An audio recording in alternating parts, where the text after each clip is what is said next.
এটা হচ্ছেটা কি যে একাধিক বিজেপি শাসিত রাজ্যে একাধিক জায়গায় বাংলা ভাষী দেখলেই বাংলাদেশি বলে তাদের বিদেশি তকমা দিয়ে তাদের সঙ্গে কুৎসিত আচরণ করা হচ্ছে, আটকে রাখা হচ্ছে, বিএসএফ এর হাতে তুলে দেওয়া হচ্ছে। এটা হচ্ছেটা কি?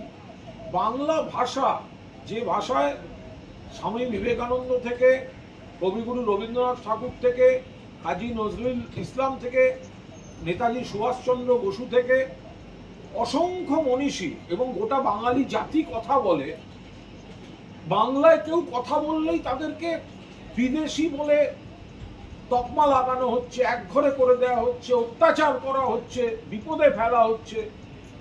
মাননীয় মুখ্যমন্ত্রী অত্যন্ত কড়া মনোভাব নিয়ে এর তীব্র প্রতিবাদ করছেন। দেখুন, বিজেপির বিধানসভায় কোনো কিছু বলার নেই। কেন্দ্র এই রাজ্যকে সাহায্য করে না, রাজ্যের অধিকারটুকুই দেয় না। বিজেপি বলতে পারছে না। মমতা বন্দ্যোপাধ্যায় এত উন্নয়ন করছেন, বিজেপির মুখ বন্ধ হয়ে যাচ্ছে, তাহলে বিজেপি ভেতরে করবে এটা কি?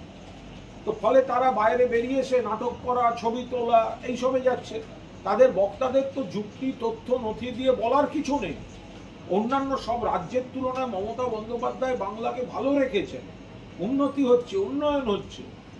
যুক্তি তর্কে বিজেপি পারে না, তো সেই কারণে তারা ভেতরে কিছু বলতে পারে না, বাইরে এসে নাটক করলে যদি একটু ছবি ওঠে।